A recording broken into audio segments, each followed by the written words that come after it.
अभी जिन लोगों की क्लिप्स, वीडियोस और फोटोज आपके सामने आई हैं वो सब है थैलीडामाइड सर्वाइवर्स। अब आपके दिमाग में आ रहा होगा कि ये कोई वायरस है या डिजीज जिसके कारण इन सब लोगों में डिफॉर्मिटीज आई हैं, बट आप पूरी तरह से गलत हैं। ये सब हुआ है एक मेडिसिन की वजह से जो 1950 में सबसे कॉमन और पॉपुलर दवाइयों में थी। उस टाइम में अगर किसी को नींद नहीं आती थी या घबराहट होती थी तो डॉक्टर कहते थे अरे टेंशन मत लो, थैलीडामाइड खा लो। एक नॉर्मल सी मॉर्निंग सिकनेस की दवाई जिसकी 10 कैप्सूल की स्ट्रिप उस टाइम कुछ पेनीज की आती थी। लेकिन फिर अचानक से कुछ ऐसा हुआ कि इस दवाई पर ग्लोबल बैन लग गया। पूरी दुनिया के लेबर रूम्स में सिर्फ न्यू नर्सेस की, डॉक्टर्स की और मदर्स की चीखें सुनाई देने लगी। कुछ ऐसा हुआ कि अचानक 20,000 से ज़्यादा बच्चे भयानक कंजेनिटल मैलफॉर्मेशंस और फोकोमिलिया जैसी डेडली मेडिकल कंडीशंस के साथ पैदा हुए, जो आज तक भी अपनी लड़ाई लड़ रहे हैं। लेकिन ऐसा क्या था उस मेडिसिन में? क्या उस मेडिसिन के मेडिकल ट्रायल्स नहीं हुए थे? क्या फार्मास्यूटिकल कंपनीज को पता था कि वो क्या बेच रही है? ये डिजास्टर कितनी कंट्रीज में पहुंच चुका था? क्या ये दवाई इंडिया भी आई थी? और आखिरी सवाल, ऐसा क्या इफेक्ट पड़ा इस मेडिसिन का जिससे लोग आज भी झेल रहे हैं? इन सब बातों के जवाब आज की वीडियो में आपको मिलेंगे। Chapter 1, the corporate launch. Story शुरू होती है 1954 में, जब वेस्ट जर्मनी के स्टोलबर्ग शहर की एक फार्मास्यूटिकल कंपनी केमी गुनेंथल ने एक नया केमिकल मॉलिक्यूल बनाया जिसका नाम था थैलीडामाइड। उनका टारगेट बड़ा क्लियर था, एक ऐसी सेफ टैबलेट बनाना जो लोगों की घबराहट, वॉमिटिंग, मॉर्निंग सिकनेस और नौजिया को खत्म करे और उन्हें सुकून की नींद दे। 1 अक्टूबर 1957 को कंपनी ने इस दवाई को वेस्ट जर्मनी में कॉन्टरजन के नाम से ऑफिशियली लॉन्च किया। गुनेंथल ने एग्रेसिव मार्केटिंग शुरू की और बताया कि ये ड्रग इतना सेफ है कि इसका ओवरडोज लेने पर भी अडल्ट्स को कुछ नहीं होगा। उन्होंने इसका सेफ्टी टेस्ट लैब के छोटे छोटे चूहों पर किया जो बिल्कुल नॉर्मल रहा। उस टाइम ना मेडिसिन को लेकर कोई स्ट्रिक्ट रूल्स नहीं थे। फार्मा कंपनीज ने बेसिक परमिशंस ली थी, अपना एनिमल टेस्टिंग के बेस पर डेटा बनाया और इस टैबलेट को सेफ प्रूव करके ओवर द काउंटर बेचना शुरू कर दिया। वैसे तो ये मेडिसिन सबके लिए थी, लेकिन हम उस टाइम की बात कर रहे हैं जब पूरे मेडिकल वर्ल्ड में प्रेग्नेंट औरतों की मॉर्निंग सिकनेस और उल्टी की प्रॉब्लम के लिए कोई स्पेसिफिक सेफ मेडिसिन नहीं थी। गुनेंथल ने इस खाली मार्केट स्पेस को अपना $1 ट्रिलियन बिजनेस मॉडल बनाया। उन्होंने डॉक्टर्स को फ्री सैंपल्स बांटे और क्लेम किया कि ये मेडिसिन प्रेगनेंसीज के लिए बिल्कुल सेफ है। देखते देखते लगभग 46 कंट्रीज में ये मॉलिक्यूल बेचा जाने लगा। यूके में इसे डिस्टावेल, जापान में आइसोमिन और कनाडा में कीवाडोन के नाम से ये मेडिसिन पूरी दुनिया में फेमस हो गई। नॉर्मल अडल्ट्स पर इसका रिजल्ट बहुत अच्छा था, उन्हें डीप स्लीप मिलती थी और घबराहट कम होती थी। But on the other hand जो प्रेग्नेंट लेडीज़ अपने इनिशियल 3 मंथ्स में मॉर्निंग सिकनेस फील करती थी वो भी इसे कंज्यूम करने लगी। लेकिन जैसा मैंने आपको पहले बताया कि इसकी टेस्टिंग सिर्फ रैट्स पर हुई थी, ना किसी प्रेग्नेंट एनिमल पर और ना ही किसी औरत पर। ऑल्सो नॉर्मल लोगों के लिए इंस्टेंट रिलीफ तो देती थी, बट ये सिर्फ शॉर्ट टर्म बेनिफिट थे, क्योंकि आने वाले समय में इस मेडिसिन के ऐसे साइड इफ़ेक्ट सामने आने वाले थे जिससे लाखों लोगों की ज़िंदगी हमेशा के लिए बर्बाद हो गई। जो नॉर्मल लोग इसे आम नींद की गोली समझकर खा रहे थे, उनकी नर्व्स हमेशा के लिए ब्लॉक होने लगी। इस परमानेंट नर्व डैमेज को मेडिकल साइंस में कहते हैं peripheral neuritis.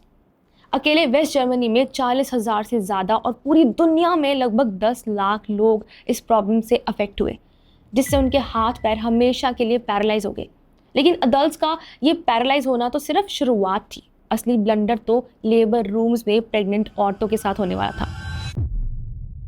Chapter 2, the side effects and global ban. Pregnancy के 34 से 58 डे के बीच जब फीटस के हाथ पैर और कान और दिल ग्रो कर रहे होते हैं, तब थैलीडामाइड का एक सिंगल डोज भी बच्चे के ग्रोइंग ब्लड वेसल्स को अंदर ही अंदर ब्लॉक कर देता है। साइंस में इसे एंटी एंजियोजेनेसिस कहते हैं, यानी न्यू ब्लड वेसल्स का बनना। इसका रिजल्ट ये हुआ कि एम्ब्रियो के लिम्स तक ब्लड सप्लाई रुक गई, बच्चे बिना हाथ और पैरों के पैदा होने लगे। इस कंडीशन को फोकोमिलिया यानी सील लिम्स कहते हैं, जहाँ बच्चे के हाथ पैर इतने छोटे हैं कि लगता है सीधा शोल्डर और हिप से उंगलियां निकल आई हैं। अब ये अगर 1 या 2 केसेस होते तो शायद इसे सीरियस नहीं माना जाता, लेकिन इस डिजास्टर का स्केल बहुत बड़ा था। विकिपीडिया और ऑफिशियल डेटा के मुताबिक पूरी दुनिया में लगभग 10,000 से 12,000 बच्चे ऐसी डिफॉर्मिटीज के साथ पैदा हुए। इसके अलावा लगभग 10,000 से 14,000 बच्चे तो माँ के पेट में ही मर गए या मरे हुए पैदा हुए। टोटल 24,000 से ज़्यादा मासूम लाइव्स इस सस्ती गोली का विक्टिम बन गई। इसके बाद अब बारी थी इस मेडिसिन के अमेरिका पहुंचने की, लेकिन उससे पहले कंपनी को अप्रूवल लेना था एफडीए की फार्माकोलॉजिस्ट फ्रांसिस ओल्डहम केल्थी से। उन्होंने कंपनी के हैवी कॉर्पोरेट प्रेशर और धमकियों के बाद भी अमेरिका में थैलिडमाइड को अप्रूवल देने से साफ मना कर दिया, क्योंकि कंपनी के पास कोई सॉलिड सेफ्टी डेटा नहीं था। उनकी इस एक जिद ने अमेरिका को बचा लिया। फाइनली नवंबर 1961 में ऑस्ट्रेलियन डॉक्टर विलियम मैकब्राइड और जर्मन पीडियाट्रिशियन विडोकाइन लेंज ने इस दवाई और बर्थ डिफेक्ट्स के लिंक को पब्लिक किया, जिसके बाद 26 नवंबर 1961 को कैमी ग्रुनेंथल को ये गोली मार्केट से वापस लेनी पड़ी। Chapter 3 the corporate coldness. इस मेडिसिन को बंद कर दिया गया, पर अब सवाल था जस्टिस का। 27 मई 1968 को वेस्ट जर्मनी के आल्स्ट्रॉफ सिटी में कंपनी के एग्जीक्यूटिव पर एक बड़ा क्रिमिनल ट्रायल शुरू हुआ। उन पर नेग्लिजेंट होमिसाइड यानी लापरवाही से मौत और सिवियर बॉडीली इंजरी के चार्जेस लगाए गए। लेकिन यहाँ हमें ह्यूमैनिटी का एक गंदा चेहरा दिखा। कंपनी कोर्ट में 40 टॉप लॉयर्स के साथ आई, जो प्रोसिक्यूशन से कहीं ज़्यादा थी। कंपनी के एग्जीक्यूटिव्स ने कोर्ट में एक बहुत हार्श और इनसेंसिटिव स्टेटमेंट दिया। उन्होंने साफ कह दिया, the thousands of abnormal births are an act of God, we are blameless. यानी हजारों बच्चों का बिना हाथ पैरों के पैदा होना भगवान का किया धरा है और हम बेकसूर हैं। उन्होंने हर तरीके से ट्रायल को डिले किया, विक्टिम्स के परिवारों को धमकाया और मीडिया को स्टेटमेंट दी कि बच्चा कैसा पैदा होगा वो पेरेंट्स की गलती है, ना कि हमारी। इवन एक स्टेटमेंट तो ऐसी थी जिससे बोलने में भी मुझे अब शर्म आ रही है। एक एग्जीक्यूटिव ने बोला कि गॉड एक फिश रेसिपी ट्राई कर रहे थे, लेकिन ये क्रीचर्स पैदा हो गए। सो उन्होंने अपने फेवरेट ह्यूमंस को एक पालतू जानवर दे दिया। उन्होंने सीरियस नोट पर उन बच्चों को पालतू जानवर बोल दिया। This was very sick, very inhuman. लेकिन कॉर्पोरेट पावर और बेहिसाब पैसे के दम पर 18 दिसंबर 1970 को ये क्रिमिनल ट्रायल बिना किसी फैसले के, बिना किसी एग्जीक्यूटिव को गिल्टी साबित किए हमेशा के लिए बंद कर दिया गया। ग्रुनेंथल ने जर्मन गवर्नमेंट के साथ मिलकर एक सेटिंग की। उन्होंने कहा कि अगर विक्टिम्स के परिवार सिविल सूट्स वापस ले लें तो वो 100 मिलियन डच मार्क्स यानी 27 मिलियन डॉलर्स का एक फंड बना देंगे। किसी भी बड़े एग्जीक्यूटिव को एक दिन की भी जेल नहीं हुई। उन्होंने पैसे फेंके और फ्री हो गए। और सबसे हैरानी की बात यह है कि कंपनी ने लगभग 50 साल तक माफ़ी नहीं मांगी। सदियों बाद सितंबर 2012 में ग्रुनेंथल के सीईओ हेराल्ड स्टॉक ने पहली बार एक ऐसी स्टेटमेंट दी जो बच्चों के लिए एक मजाक थी।